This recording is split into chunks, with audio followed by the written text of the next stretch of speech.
চলো আজকের আম মাখা ট্রাই করা যাক। তো দেখো, আম মাখার জন্য আমি নিয়ে নিয়েছি দুটো আম, আর যা যা লাগছে এখানে সবকিছুই নিয়ে নিয়েছি।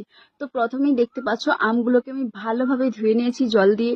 তারপরে নিয়েছি কাঁচা লঙ্কা এবং লবণ, কিছুটা লঙ্কার গুঁড়ো, আর নিয়েছি বিট লবণ। তো চলো আম মাখা ট্রাই করা যাক। তো দেখো, আমি ফার্স্টেই আমের খোসাগুলোকে এইভাবে ছাড়িয়ে নিয়েছি। তারপরে আমি ছুরি দিয়ে আমগুলোকে ভালোভাবে সরু সরু করে ছোট ছোট করে পিস পিস করে নেব, তো তোমরা যেভাবে ভিডিওতে দেখতে পাচ্ছ। তো এর আগে আমি বাড়িতে অনেকবার আম মাখা বানিয়ে খেয়ে নিয়েছি এই গরমে, তো এটা তোমাদের সঙ্গে শেয়ার করলাম, ভাবলাম যে তোমাদের সঙ্গেও শেয়ার করি। তো দেখো, তারপরে আমি দিলাম কাঁচা লঙ্কা, লবণ, বিট লবণ আর লবণ আমি একসঙ্গে মিক্সড করে দিয়েছি। তারপরে হালকা করে লঙ্কার গুঁড়ো দিলাম। সত্যি বলতে এই ঝালটা আমার কাছে অনেকটাই কম হয়ে গেছে, কারণ আমি অনেক বেশি ঝাল খাই। যেহেতু আমার পাশে বোনেরা ছিল, তাই জন্য ওদের কথা ভেবে একটু ঝালটা কম করে দিয়েছি। আর আমার বোনের রিয়াকশনটা দেখো জাস্ট।